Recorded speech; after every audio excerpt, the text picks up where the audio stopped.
Nung una kong narinig ang tungkol sa programa ninyo ay ninais ko nang sumulat para may bahagi ko ang aking totoong love story na hindi mo aakalain na nangyari sa totoong buhay. Pero dahil sa marami akong pinagkakaabalahan ay matagal din ang inabot bago ako nagkaroon ng oras na sumulat sa inyo. Sa totoo lang, kapag naririnig ko yung mga kwentong tinatampok mo ay hindi ko po maiwasang madala ng emosyon dahil na rin sa ganda ng storya at inaamin ko na nakakaramdam ako ng kaunting inggit sa mga letter senders ninyo kasi naitampok ang kanilang storya sa iyong programa, Papa Dudut. Dear Papa Dudut, ako po si Carmencita pero Carmen na lamang ang itawag nyo sa akin. 55 years old at isang negosyante at masayang may bahay. Kasama ko sa pagsulat ng liham na ito ang pinaka-espesyal na tao sa buong buhay ko na siyang nagpaniwala sa akin na totoo ang destiny at reincarnation. Kapag narinig nyo ang salitang reincarnation, alam ko na marami ang magtataka sa inyo. Ang iba naman sa inyo ay maaaring hindi maniwala, Papa Dudut. Sa totoo lang, noong una ay hindi ako naniniwala sa reincarnation. Pero may mga pangyayaring dumating sa buhay ko na siyang unti-unting nagpaniwala sa akin sa salitang yon. Papa Dudut, may 30 taon na ang nakalipas ay meron akong minahal na lalaki. Si Dodong. Nakilala ko siya nang minsang ma-confine noon ang tatay ko sa ospital. Nang mga panahon na yon ay may sakit na leukemia si Dodong at regular siyang dinadala sa ospital na yon. Agad kong nakasundo si Dodong. Ewan ko ba kung ano ang meron sa kanya at nahuli niya ang puso ko kahit sa unang beses pa lamang naming pagkikita. Simula noon ay naging madalas na ang pagkikita namin ni Dodong hanggang sa tuluyan na kaming na-develop sa isa't isa. Papa Dudut, naging mabilis ang mga pangyayari dahil pagkatapos ng 5 buwan ay nagpakasal kaming dalawa ni Dodong. Pero hindi ko akalain na magiging maiksi lamang ang pagsasama naming dalawa bilang mag-asawa. Lalong lumala ang sakit ni Dodong at ang sabi ng mga doktor ay walang pag-asa na itong gumaling. Nang marinig ko ito ay sobra akong nanlumo. Panay ang dasal ko sa Diyos na sana ay dugtungan pa niya ang buhay ng lalaking pinakamamahal ko. Pero hindi nakinig sa akin ang Panginoon hanggang sa dumating na ang araw na kinakatakutan ko. Carmen, nararamdaman ko na ngayon na ang oras. Bulong sa akin noon ang asawa ko. Anyong tatawag sana ako ng doktor pero pinigilan niya ako. Wag na, Carmen. Dito ka muna sa tabi ko, ang sabi pa niya sa akin. Dodong, hindi ka mamamatay. Gagawa ko ng paraan para mabuhay ka, ang sabi ko naman sa aking asawa. Nakikiusap ako. Lumaban ka. Hinawakan naman niya ang kamay ko bago nagsalita, Papa Dudut. Pagod na ako, Carmen. Hindi na kaya ng katawan ko yung hirap dulot ng sakit ko. Papa Dudut, wala akong nagawa noon kundi ang umiyak na lamang sa sitwasyon ni Dodong. Pinilit kong tanggapin ang katotohanan na yon, ang kanyang huling sandali. Pero kahit na nagdurugo noon ang aking puso ay nagdesisyon pa rin akong manatili sa kanyang tabi hanggang sa huli na sandali ng kanyang hininga. Bago ako mamatay ay hihilingin ko sa Diyos na sana ibalik niya ulit ako sa lupa at isilang muli para mabalikan kita. Basta, Carmen, kahit na anong mangyari ay babalikan kita, ang wika ni Dodong sa akin. Mahal ko, may babalita pala ako sa iyo. Buntis ako, pag-amin ko sa kanya. Napangiti si Dodong sa aking ibinalita sa kanya. Sayang, hindi ko na maaabutan ang pagsilang sa anak natin. Nangihina niyang sabi. Carmen, walang katapusan ang pagmamahal ko sa iyo. Kahit na mamatay pa ako ngayon, ikaw pa rin ang mamahalin ko hanggang sa kabilang buhay. Pagkatapos nun ay nilagutan na ng hininga ang aking asawa. Papadudod sa pagkamatay ni Dodong ay naging malungkot na ang sumunod na araw sa buhay ko. Wala akong ginawa noon kundi ang umiyak na lamang noon sa burol ng aking asawa. Inakala ko noon na katapusan na ng buhay ko. Hiniling ko na rin sa Diyos noon na sana ay mamatay na rin ako para makasama ko na si Dodong. Ngunit sa pagdadalamhati ko ay naging sandalan ko ang pamilya ko. Lumakas na rin ang kaunti ang loob ko dahil na rin sa anak ko na ipinagbubuntis ko ng mga panahon na yon. Kaya noong mailibing na si Dodong ay kasama ko ang lahat ng taong nagmamahal sa akin ay hindi nila ako iniwanan sa mga oras na kailangan ko ng karamay. Samantala sa pagkamatay ni Dodong ay hindi na ako nagpasya pang mag-asawa. Tinuon ko na lamang ang atensyon ko sa pagpapalaki sa anak ko at sa negosyo ko. Kaya hindi ko noon namalaya na 24 years na rin pala ang nakakalipas. At sa loob ng mahabang taon na yon ay madalas pa ring sumagi sa isipan ko si Dodong Papadudut. Hindi ko maiwasang umiyak noon sa tuwing naaalala ko ang asawa ko. Madalas namang mapansin niyo ng anak kong si Ming, kaya naman sinasamahan niya ako palagi sa aking pag-iyak. Samantala nang dumating ang ika-25 taong anibersaryo ng kamatayan ni Dodong ay nagpasya kami ng anak kong si Ming na dalawin ang puntod ng aking asawa. Dodong, narito na kami ng anak mo. Nga pala may dala akong bulaklak para sa iyo. 25 years nang nakakaraan simula nang iwanan mo kami. Ang bilis ng panahon, di ba? Kung nasaan ka man ngayon, sana'y masaya ka. Kaunting panahon na lang ang hihintayin mo at magkakasama na rin tayong dalawa. Maraming salamat kasi alam ko namang binabantayan mo kami ni Ming at ipinagdarasal kami dyan sa langit. Dodong, mahal na mahal pa rin kita hanggang ngayon at ikaw lang ang mamahalin ko hanggang sa mamatay ako. Yon ang natatandaan kong sinabi ko sa puntod ng aking asawa. Inakbayan naman ako ni Ming at kinomfort.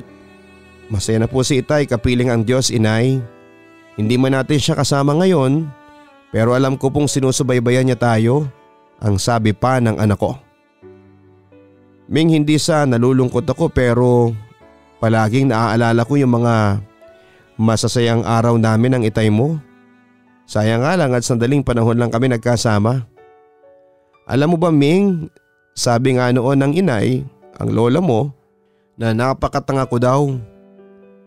Dahil pinakasalan ko raw yung isang lalaking alam kong may sakit na at hindi natatagal pa ang buhay. Pero anong magagawa ko nun? Mahal ko ang tatay mo at hindi rin naman ako nagsisisi kasi minahal naman ako ni Dodong at naging masaya rin naman ako sa piling niya kahit na wala pang isang taon ang pagsasama naming dalawa. Ang kwento ko kay Ming. Pero inay, kahit na hindi ko po nakagisnan si Itay mahal na mahal ko pa rin po siya. At kung sakaling nabubuhay pa siya ngayon, sigurado naman po akong isa siyang mabuti at responsableng ama. Ang sabi ni Ming habang pareho kaming nakatingin sa puntod ni Dodong. Anak, alam mo ba? May pinangako sa akin ng ama mo bago siya mamatay? Tanong ko sa kanya. Nababalikan niya po kayo? Naku inay ha, nakakatakot yan. Araw pa naman ang mga patay ngayon. Parang hindi ko yata gusto na magpakita sa atin sa harap-harapan yung kaluluwa ni Itay. Ang wika ni Ming. Natawa naman ako sa reaksyon ng aking anak. Ikaw talaga Ming, matatakotin ka pa rin hanggang ngayon. At saka kung magpakita man ang kaluluwa niya sa atin, bakit ka naman matatakot tatay mo naman yon. Hindi ka sasaktan noon. Nagtawanan lang kami ng anak ko pagkatapos noon pero aaminin ko Papadudot na isa sa mga hinihiling ko noon ay ang magpakita sa akin ang kaluluwa ni Dodong. Pero syempre hindi yon nangyari. Ngunit masaya na rin ako kapag nakikita ko ang aking asawa sa aking panaginip at parang ayaw ko nang magising pa. Samantala dumating ang araw na nag-asawa na ang aking anak na si Ming. Mabait naman si Nato at tinuring ko na rin na parang tunay na anak. Bagamat bumukod na sila ng tirahan ay madalas pa rin nila akong dalawin sa bahay para samahan ako. Pero syempre may mga oras talagang ako lang ang mag-isa sa buhay. Hindi ko maiwasan na makaramdam ng lungkot, lalo na kapag sumasagi sa isipan ko si Dodong. Ganun pa man ay sinikap ko pa rin na maging masaya sa buhay at para maibsan ang aking lungkot ay nag-concentrate na lamang ako sa aking maliit na sari-sari store business. At kapag Sabado at Linggo ay volunteer naman ako sa simbahan. Papadudot ganon ang naging takbo ng aking buhay. Ngunit hindi ko akalain na meron palang naghihintay na sorpresa sa akin. Isang araw kasama kong lumabas ng bahay sina Ming at Nato para pumunta sa palengke. Nang mapagpasyahan naming tumawid sa kalsada sa halip na sa footbridge. Pero isang aksidente ang dumating. Isang sasakyan ang parating habang patawid kami ng kalsada at nabangga kami. Buti na lamang at mabagal ang takbo ng kotse pero hindi maiwasan na natumba kami at nagkaroon ng galo sa mga siko, braso at tuhod namin dahil sa aksidente. Agad namang buwaba ang driver ng kotse at inalayang kaming makatayo. Naku, pasensya na po. Hindi ko po sinasadya. Ayos lang ba kayo? Tanong ng batang driver sa amin. Kasi naman sa susunod ay mag-ingat naman kayo sa pagmamaneho ninyo. Naiiritang sagot ni Nato na noon ay pinakanasaktan sa nangyari. Naku, pasensya na po talaga. Kasi naman po bigla na lang po kayong sumulpot sa highway. Sabi pa ng driver.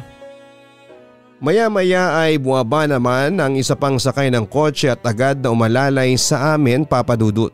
Pero laking gulat ko nang makitang kamukhang-kamukha ni Dodong ang lalaking umalalay sa amin. Dodong? Napatingin sa akin ng lalaki at nahihiyang ngumiti. Hindi Dodong ang pangalan ko, Eros ang pangalan ko. Ale, halika, tulungan na kitang tumayo. Wika ng lalaki pagkatapos ay inalalayan niya akong makatayong muli. Pero nanatiling nakatingin lamang ako sa mukha ni Eros.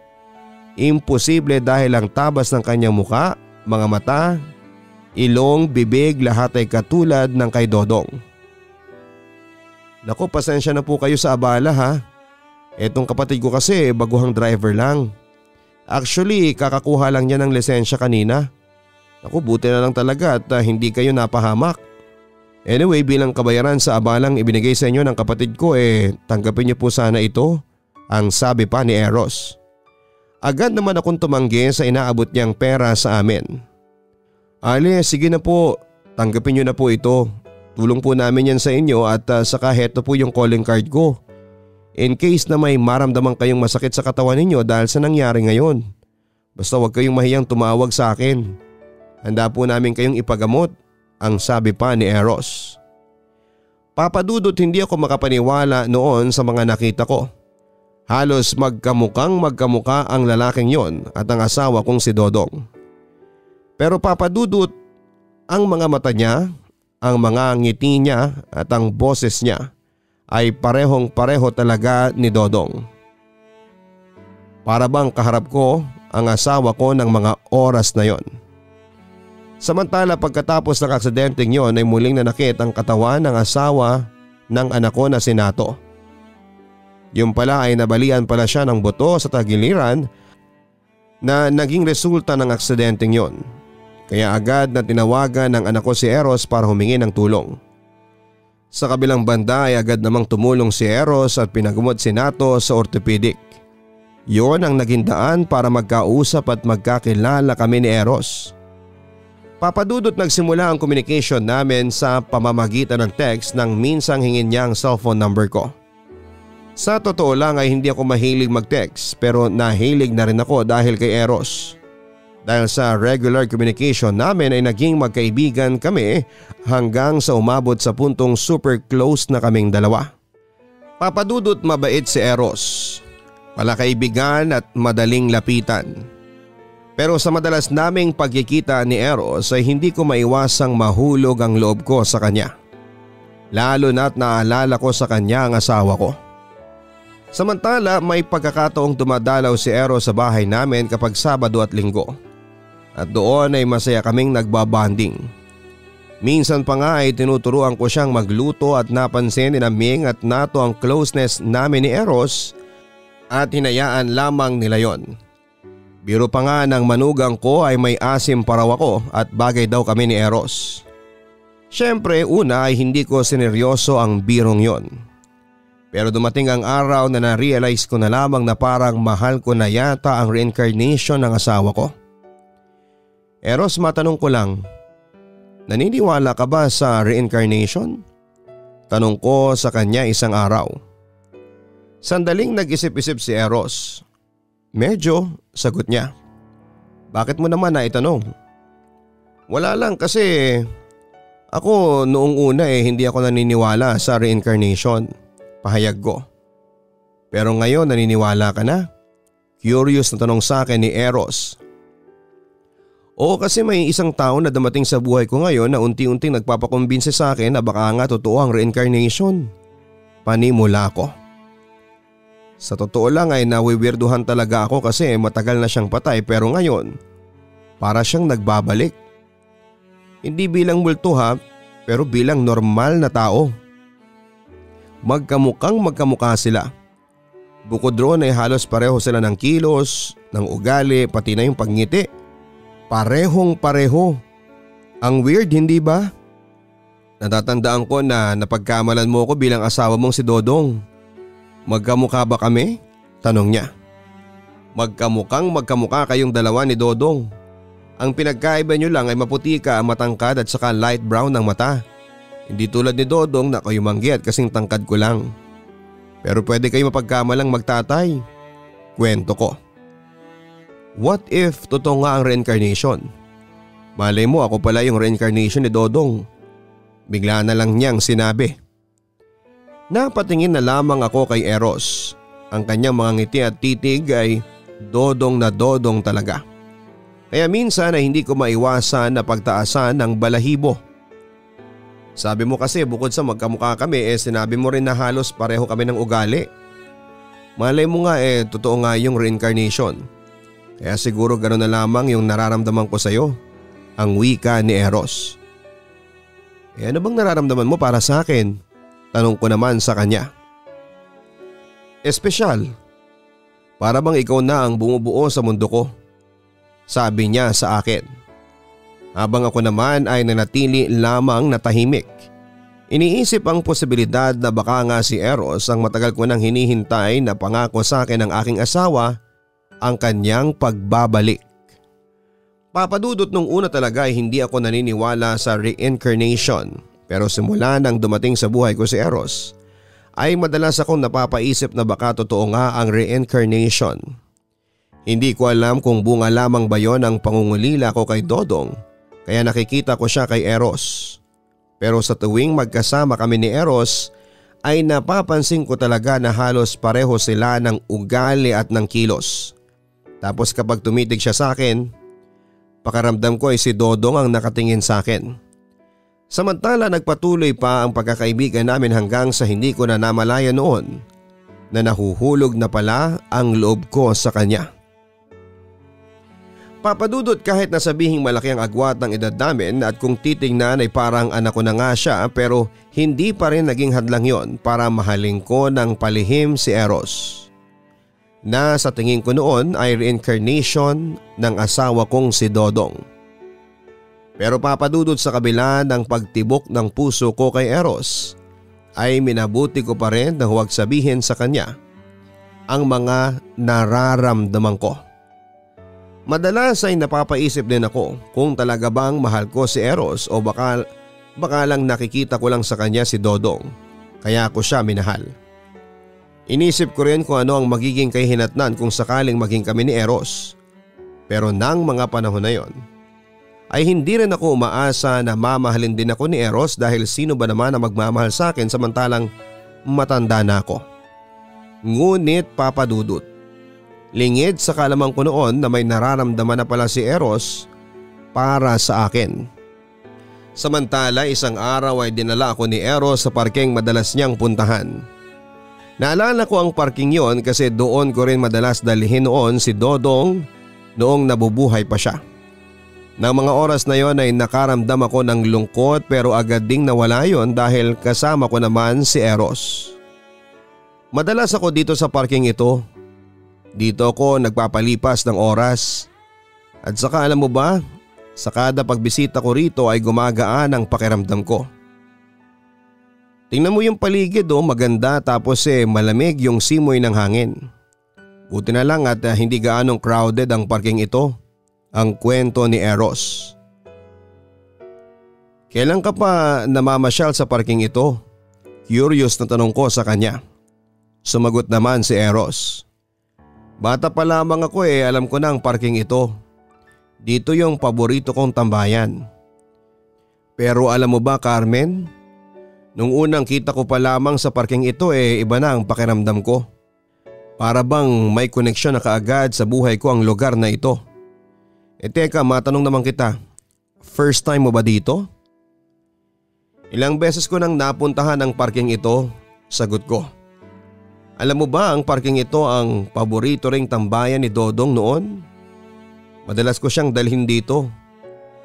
Sinabi rin niya sa akin na gumagaan daw ang pakiramdam niya kapag naririto siya. Nakakalimutan daw niya na may sakit siya kapag tumatambay siya rito. Napatingin lang sa akin si Eros at tila naghihintay pa ng karagdagang kwento ko. Samantala, hindi ko mapigilang umiyak ng oras na yon. Sa totoo lang ay naguguluhan na ako. Alam mo kung bakit? Coincidence naman na pareho kayo ni Dodong na may gusto sa parking ito. At hindi lang yun Eros. Coincidence din na halos pareho kayo ng ugali, kilos at interes ni Dodong. Hindi talaga ako makapaniwala sa mga nangyayari. Naguguluhan talaga ako. Agad naman akong niyakap ni Eros para pakalmahin. Nakikita ko kasi sa iyo si Dodong. Sa totoo lang kapag kasama kita ipakaramdam ko ay kasama ko ang asawa ko. Pag-amin ko sa kanya. Maya-maya ay may binulong sa akin ang reincarnation ng asawa ko. Mahal kita Carmen. Nagulat ako at napatingin sa mga mata ni Eros. Mukhang nagsasabi siya ng totoo. Alam mo ba yung pinagsasabi mo? Tanong ko sa kanya. Totoo ang sinasabi ko. Mahal kita Carmen. Wala akong pakialam kahit na maraming taon ang agwat ng edad natin. Ikaw lang ang mamahalin ko at wala nang iba pa. Pag-amin ni Eros sa akin. Papadudot sobra akong naguluhan sa mga sumunod na pangyayari. Bukod sa kinilabutan din ako ng bahagya ay doon ko kasi napatunayan na halos parehong-pareho sina Dodong at Eros. Bukod doon ay hindi ko makakalimutan yung mga titig sa akin ni Eros. Hindi ako pwedeng magkamali noon pero parehong-pareho sila ng titig ni Dodong. Dahil sa sobrang kaguluhan sa isipan ko at sa mga nararamdaman ko ay hindi ko maiwasang maiyak papadudot.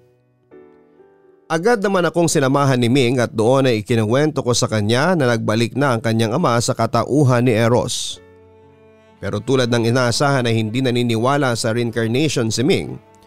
Katwiran niya ay masyado ko kasing minahal si Dodong at dinamdamang pagkamatay niya kaya nang dumating si Eros sa buhay ko ay inakala kong reincarnation niya si Dodong. Nang araw ding yon ay pinagtapat ko rin kay Ming na mahal ko na nga si Eros.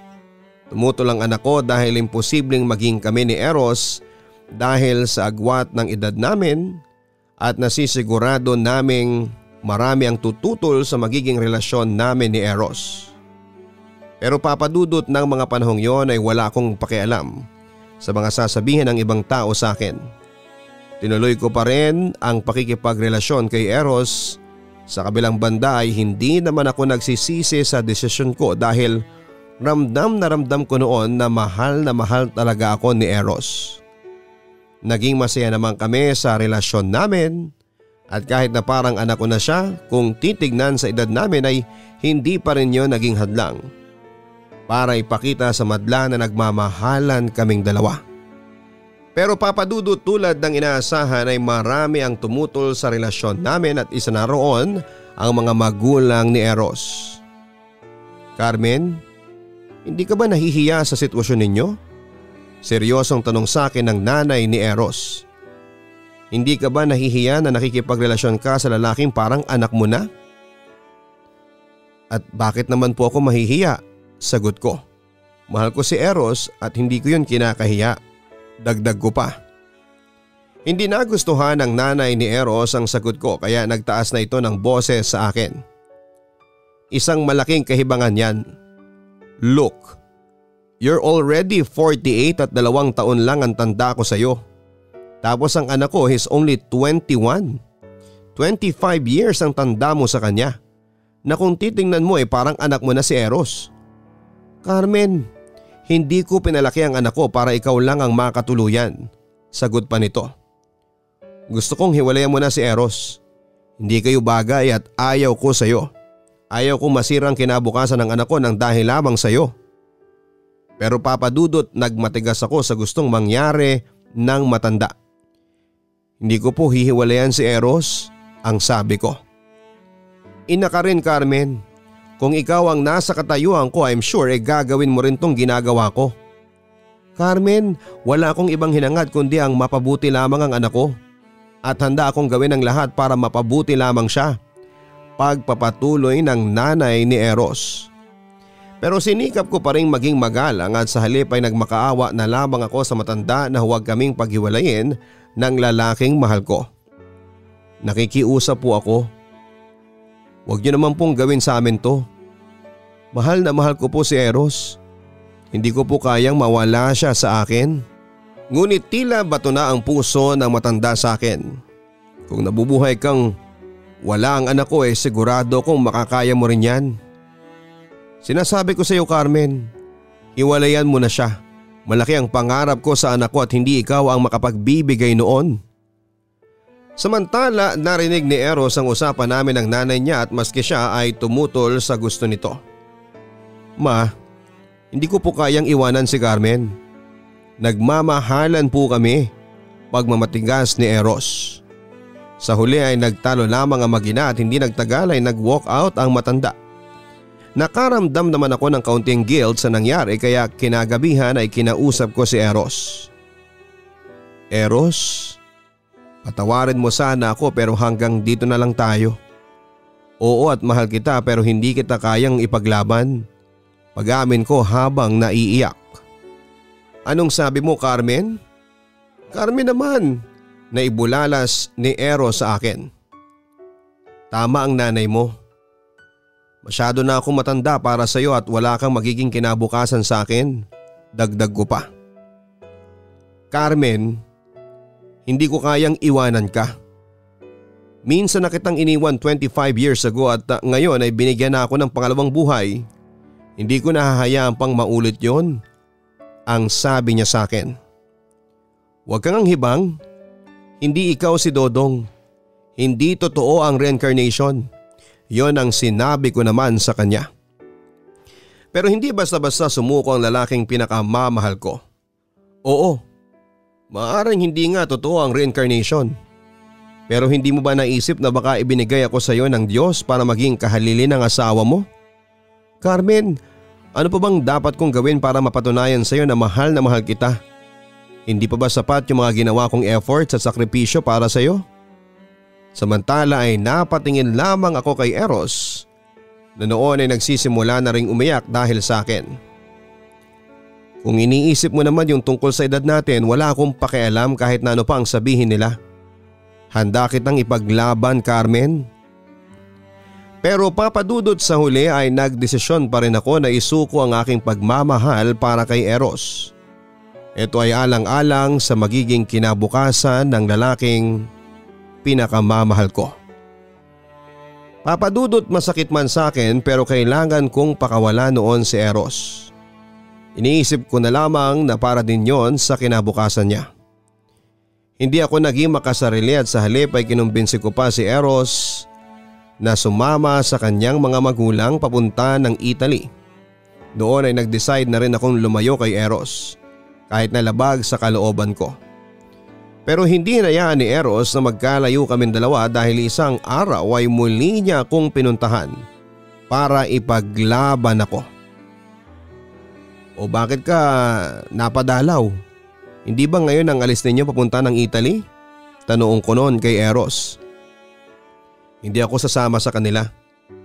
Yon ang naging desisyon ng lalaking nasa harapan ko. Pero bakit? Anong sabi ng mga magulang mo? Curious kong tanong. Ngumiti si Eros sa akin. Huwag ka nang mag-alala at pumayag na sila basta huwag ko lang daw silang kalimutang bisitahin doon. Nag-decide akong hindi sumama sa kanila kasi ayaw kong iwanan ang pinakamahalagang tao sa buhay ko.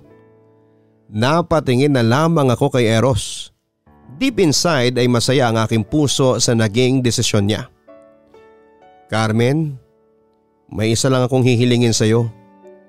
Sana kalimutan mo na si Dodong. Ako na ang ipalit mo sa puso mo. Hiling ni Eros sa akin. Na agad ko namang pinagbigyan. Oo Eros, kinakalimutan ko na si Dodong kasi ikaw na ang pumalit sa kanya, ang sabi ko. At yun na nga Papa Dudut, pagkatapos noon ay hindi na kami nagkahiwalay pa ni Eros. Nagsama na kaming dalawa at kinalaunan ay nagpakasal na kami sa huwes.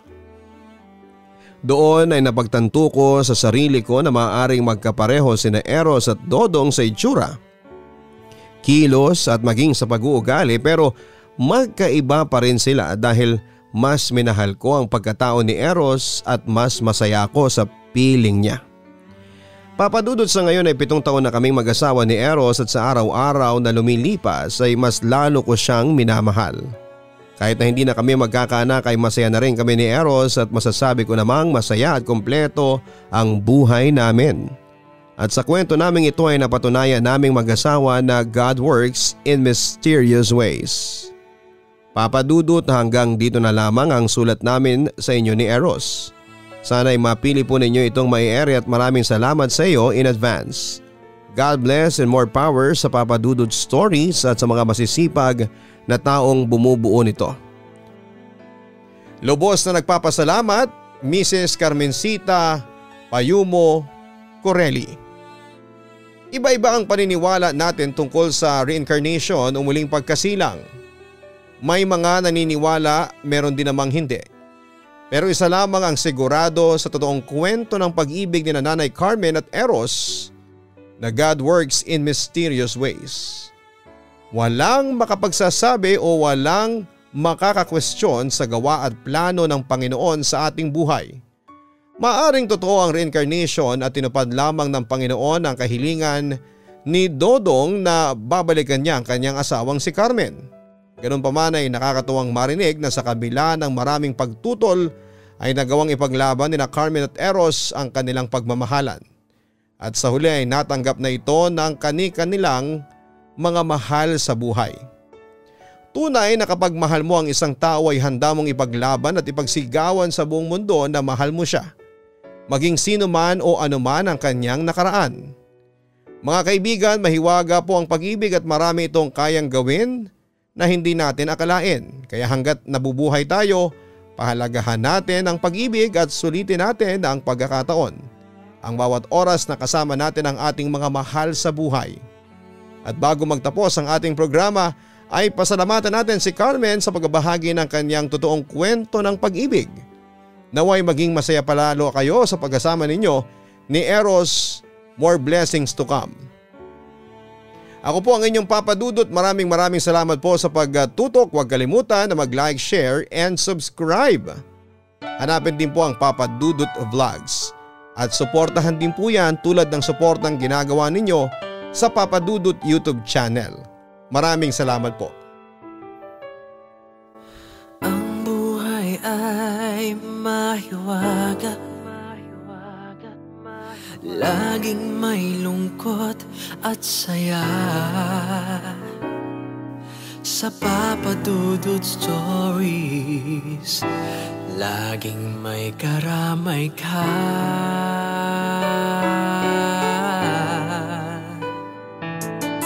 Mga problemang kay bigat, dito ay pakikinggan ka. Sa Papa Dudut Stories, kami ay iyong kasama.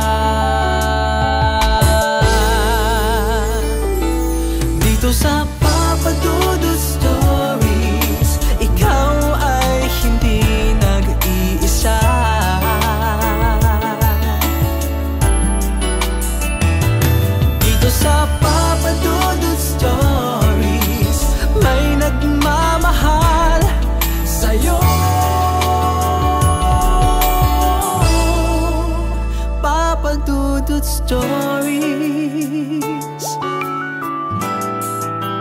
Papa Dudut Stories. Papa Dudut Stories.